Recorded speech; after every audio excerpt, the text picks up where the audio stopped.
¿Qué harías si la mujer que amas, la madre de tus hijos, estuviera planeando irse justo cuando por fin te va bien, solo para quedarse con todo?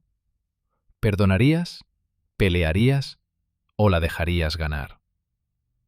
Alejandro se ajustó la corbata frente al espejo del pasillo. El reflejo le devolvió la imagen de siempre: camisa planchada, barba prolija, zapatos lustrados. Desde la cocina llegaba el aroma del café recién colado, mezclado con el pan tostado. Era su ritual. Orden afuera para sostener el caos de adentro. Creía de verdad que la rutina era una forma de amor, algo firme en lo que su familia podía apoyarse. Cuando entró a la cocina, Laura apenas levantó la vista del celular. Su cabello estaba impecable, recogido con cuidado, el maquillaje sutil pero perfecto. Había dicho que se había quedado hasta tarde cerrando informes en la oficina. «Buenos días», dijo Alejandro, acercándose para besarle la mejilla. Ella se tensó apenas un segundo. Respondió sin apartar los ojos de la pantalla. Alejandro se sentó con su tostada y la observó deslizar el dedo, sonreír a mensajes que no compartía, reír en silencio por bromas que eran del trabajo. Quiso preguntar con quién hablaba tanto. Quiso hacerlo. Pero tragó el impulso con un sorbo de café. Nunca había sido de confrontar. 12 años de matrimonio se habían convertido en algo extraño, irreconocible. Lo que antes era complicidad, ahora parecía un contrato que ella ya no quería renovar. Sus hijos, Mateo y Sofía, no notaban nada. Para ellos, mamá y papá seguían viviendo bajo el mismo techo, seguían llevándolos a la escuela, seguían aplaudiendo en los partidos del barrio los sábados. Pero Alejandro sí lo notaba. Notaba cada hombro frío, cada reunión que se extendía de más, cada madrugada en la que Laura volvía con el perfume más intenso y el silencio más largo. «No te olvides del partido de Mateo este sábado», le recordó él con cuidado. Laura alzó la vista molesta. «Voy a intentar. El trabajo está imposible, ya sabes». Alejandro asintió, aunque por dentro se preguntaba si el trabajo seguía siendo solo trabajo. Forzó una sonrisa. «Estabilidad», se repitió, «por los chicos». Esa noche, Alejandro se quedó solo en la sala. Laura había salido a ver a un cliente, pero no se llevó la cartera de documentos. El televisor estaba encendido, pero él no veía nada. Pensaba en cómo el amor podía transformarse en espera, en cómo uno puede aferrarse a una versión de la persona que ama, incluso cuando ya no existe. Laura volvió pasada la medianoche. Alejandro fingió dormir. Escuchó el taconeo suave, el roce del vestido al colgarlo, la puerta del baño cerrarse. Su pecho se apretó, pero no se movió. En la oscuridad susurró para sí: «Mañana será distinto». Pero en el fondo sabía que no lo sería. Las grietas ya no eran pequeñas fisuras, eran fallas profundas, esperando el momento de partirlo todo. Alejandro nunca había sido de apostar. Su vida estaba hecha de decisiones pequeñas y seguras: ahorrar un poco cada mes, arreglar él mismo lo que se rompía, comprar solo lo necesario. Sin embargo, ese viernes por la tarde, cuando entró al almacén de la esquina a comprar leche para el desayuno de los chicos, algo llamó su atención. Un cartel luminoso, rojo intenso. Sorteo acumulado 800 millones. Alejandro soltó una risa baja. «Una en 1.000.000», murmuró. Aún así, sin saber por qué, sacó un billete arrugado y compró un número. No lo pensó demasiado. Esa noche la familia estaba reunida en la sala. Mateo jugaba en la tablet, Sofía coloreaba cantando bajito. Laura escribía mensajes con el teléfono inclinado, lejos de miradas ajenas. Alejandro encendió el televisor, más por curiosidad que por esperanza. Cuando empezaron a salir los números, algo en su pecho cambió de ritmo. El primero coincidía, el segundo también. El corazón comenzó a golpearle con fuerza. Para el cuarto número le temblaban las manos. Cuando apareció el último, Dejó caer el papel. No, no puede ser, susurró. ¿Papá? Preguntó Mateo. Alejandro lo alzó en brazos, riendo y llorando al mismo tiempo. ¡Ganamos! ¡Ganamos de verdad! Los chicos gritaron, corrieron hacia Laura. Ella se quedó inmóvil un segundo. Sonrió, pero sus ojos no brillaron. «Es increíble», dijo despacio, guardando el celular. Alejandro no lo notó. La abrazó con fuerza. Ella apenas respondió. Mientras él soñaba con casas, viajes y un nuevo comienzo, en la mente de Laura algo distinto se ordenaba con precisión fría. El tiempo, por fin, era perfecto. La semana siguiente fue un torbellino. Alejandro apenas tuvo tiempo de asimilar lo que había ocurrido. El teléfono no dejaba de sonar. Periodistas locales, conocidos de la infancia, primos lejanos que de pronto recordaban su nombre completo. Todos querían felicitarlo, entrevistarlo, ponerse al día. Alejandro respondía con cortesía, pero sin entusiasmo. Su alegría no era ruidosa ni ostentosa, era íntima, casi tímida. Soñaba en silencio. Un departamento más grande, cerca del parque. Una escuela mejor para Mateo y Sofía.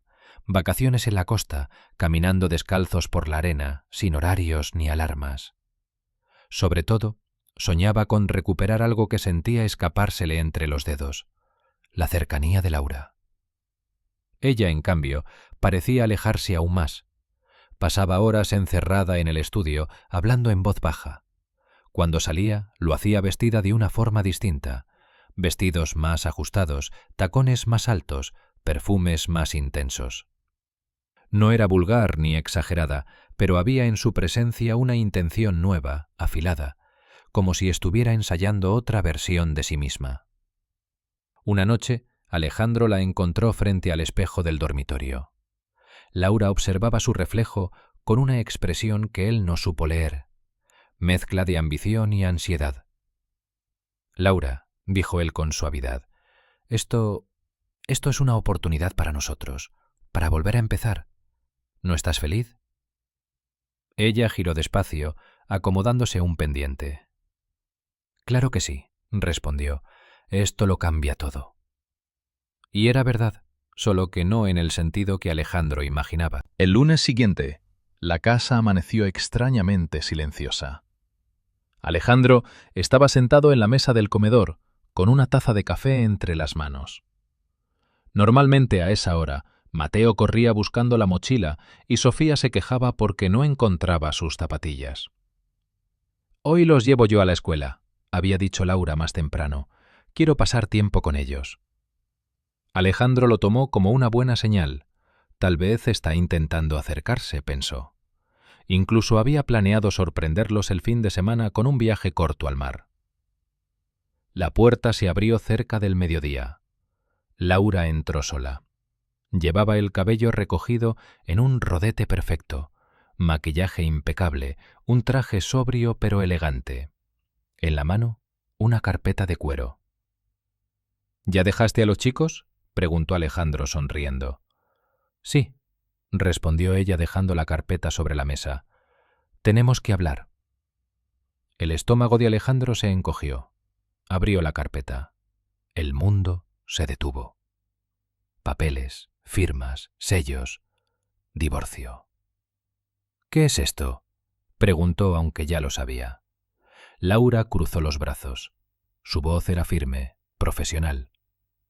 «Voy a pedir el divorcio, Alejandro. Hace años que no soy feliz». Él sintió que el aire se volvía espeso. «¿Infeliz? Todo lo que hago es por esta familia, por vos, por los chicos». Ella suspiró, como si esa conversación ya la hubiera cansado. «Sos un buen hombre, pero sos predecible. Y yo no puedo seguir así. No ahora. No cuando sé que hay más para mí». Alejandro la miró buscando una duda, una grieta. No encontró nada. «¿Por qué ahora?», preguntó en voz baja. «Justo ahora, después de la lotería». Por un segundo Laura desvió la mirada. Fue mínimo, pero suficiente. No tiene nada que ver con eso, dijo rápido. Esto venía de antes. Alejandro entendió, no con la cabeza, sino con el cuerpo, con ese frío que recorre la espalda cuando una verdad cae de golpe. Yo me quedaré con los chicos, continuó ella, y por supuesto me corresponde la mitad de todo. Así funciona. No solo se iba, Quería llevarse el futuro que él había imaginado para sus hijos. Alejandro apretó los papeles con fuerza. «Si esto es lo que querés», dijo esforzándose por mantener la calma, «no te voy a detener, pero no voy a dejar que me destruyas». Laura esbozó una sonrisa breve, casi condescendiente. Eso lo decidirá el juez. Sus tacones resonaron contra el piso mientras se iba. Alejandro quedó solo, mirando los documentos que acababan de partir su vida en dos. Lo que Laura no sabía era que el hombre al que consideraba predecible acababa de despertar, y esta vez no pensaba quedarse quieto. Alejandro nunca se había sentido tan vacío. Los papeles del divorcio reposaban sobre el escritorio como una sentencia. Cada vez que los miraba, escuchaba la voz de Laura, fría y segura. «Me corresponde la mitad». Esa noche, después de acostar a Mateo y Sofía, sirvió un poco de whisky y se quedó a oscuras en la sala. No bebía casi nunca, pero necesitaba que algo le quemara la garganta para no gritar. Repasó cada señal que había ignorado, las ausencias, los silencios, el celular siempre boca abajo. No habían sido advertencias, habían sido confesiones. El dolor lentamente se transformó en otra cosa, determinación. A la mañana siguiente llamó a Julián, un viejo amigo de la universidad. Ahora dirigía una pequeña agencia de investigaciones privadas en Buenos Aires. Había pasado por la policía y conocía demasiado bien las zonas grises de la gente. «Ale», dijo Julián después de escucharlo en silencio. «Si te pide el divorcio justo ahora, esto no empezó ayer, y cuando alguien planea algo así, rara vez lo hace solo. ¿Querés que investigue?» Alejandro dudó. Le pesaba la culpa. «Es la madre de mis hijos», respondió. «No quiero destruirla, solo necesito saber la verdad». Julián asintió. «Entonces eso es lo que vas a tener». La semana siguiente fue una tortura silenciosa. Alejandro seguía con su rutina. Llevaba a los chicos, respondía llamadas, sonreía. Por dentro se sentía como un hombre esperando su propia ejecución. Laura actuaba como si todo ya estuviera resuelto. Salía sin dar explicaciones, volvía tarde, reía con mensajes que ocultaba. Había en su forma de caminar, en cómo ajustaba el abrigo sobre el cuerpo, una seguridad nueva, casi provocadora.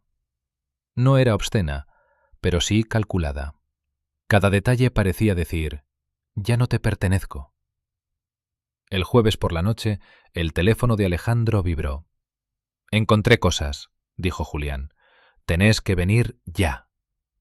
La oficina era pequeña, con luz amarilla y olor a papel viejo. Sobre la mesa había una carpeta gruesa. Alejandro la abrió con manos temblorosas. Fotos. Laura riendo en brazos de otro hombre. Laura besándolo a la salida de un hotel. Cenas a la luz de las velas. Miradas largas. Una complicidad que Alejandro no veía desde hacía años. El hombre no era un desconocido. Era Ricardo, su jefe.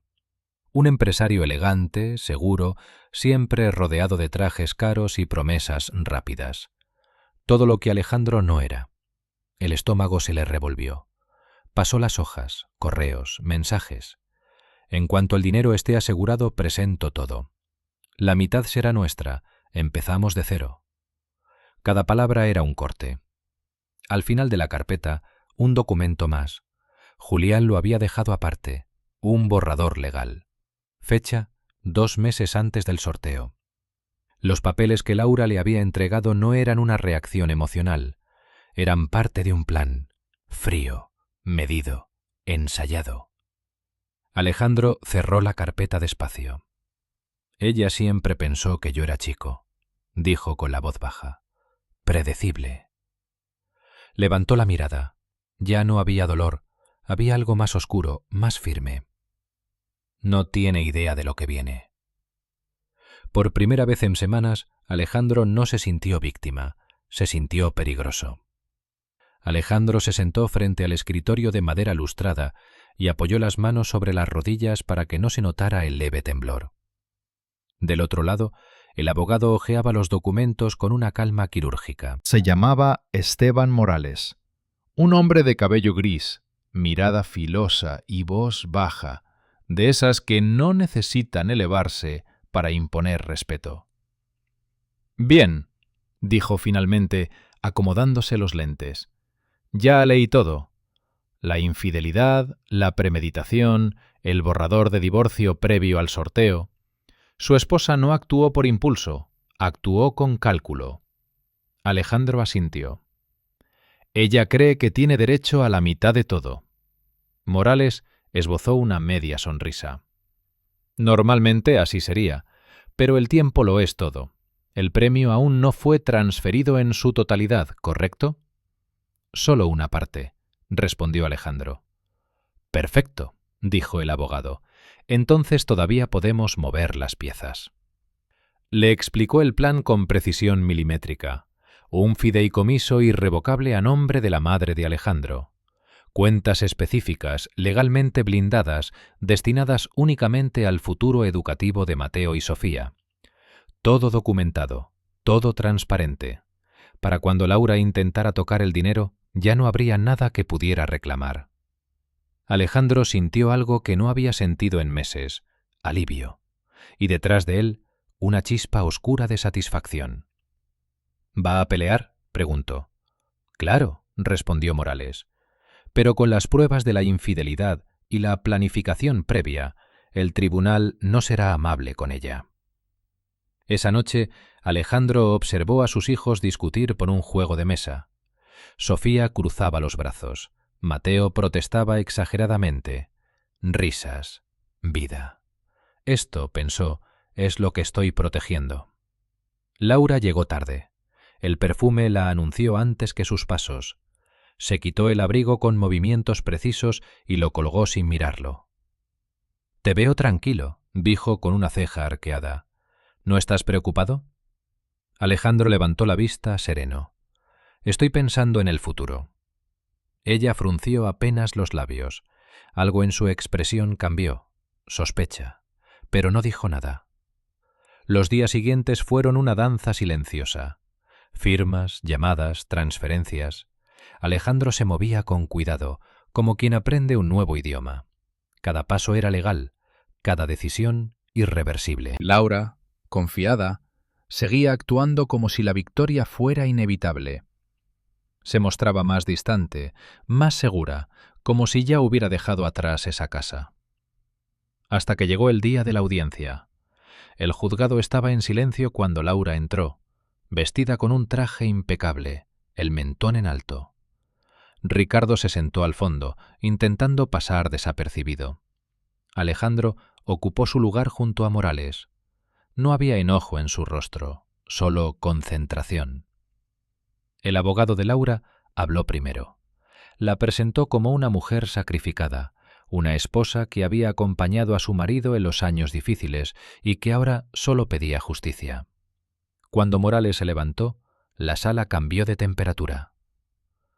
«No estamos aquí para discutir emociones», dijo. «Estamos aquí para hablar de hechos». Colocó la carpeta sobre la mesa. Fotos, mensajes, fechas, el borrador del divorcio anterior al sorteo. Un murmullo recorrió la sala. «¿Reconoce estos documentos, señora?», preguntó al juez. Laura palideció. Miró a su abogado, luego al suelo. No respondió. El juez habló con voz grave. «Dada la evidencia presentada, este tribunal no considera procedente otorgar acceso al premio obtenido tras el sorteo. Los fondos permanecerán protegidos para el bienestar de los menores. La señora recibirá únicamente lo correspondiente a los bienes previos». El martillo golpeó la madera. Laura se quedó inmóvil. Su mundo, cuidadosamente planeado, se desmoronaba. Alejandro se levantó despacio. Sus miradas se cruzaron por un segundo. Por primera vez, ella no vio al hombre predecible que había subestimado, sino a alguien que no podía controlar. Y supo que había perdido. Pasaron meses. La nueva casa de Alejandro estaba en las afueras, rodeada de árboles y silencio. No era ostentosa, pero tenía luz, espacio y una calma que antes parecía imposible. Las mañanas empezaban sin discusiones, sin puertas que se cerraban con frío.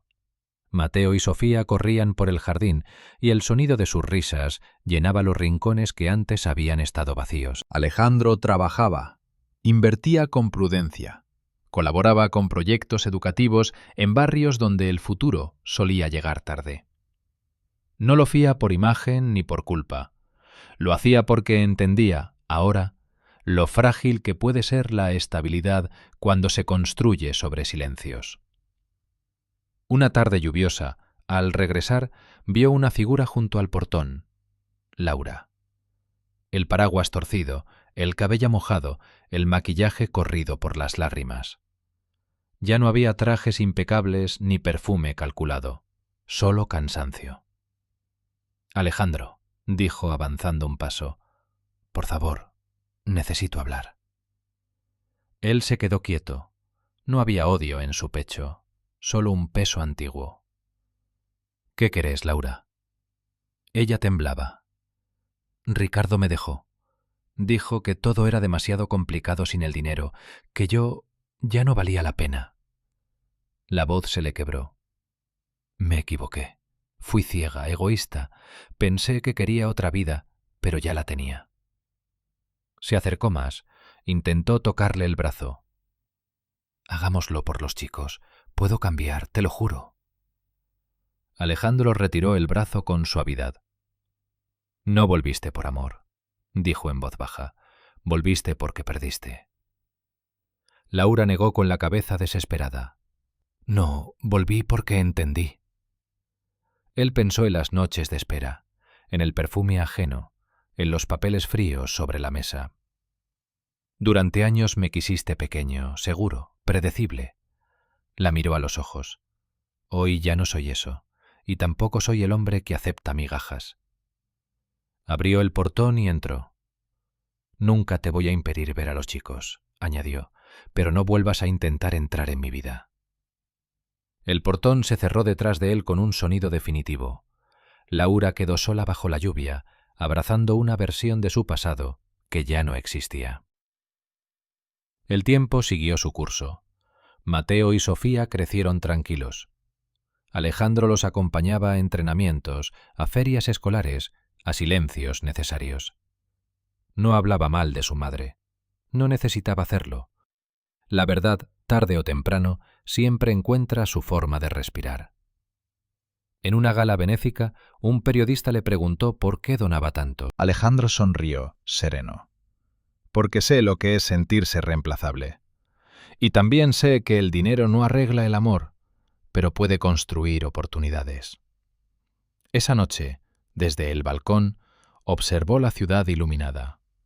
Recordó el momento en que creyó que el premio salvaría su matrimonio. No lo había hecho. Había hecho algo mejor. Había revelado la verdad y lo había liberado.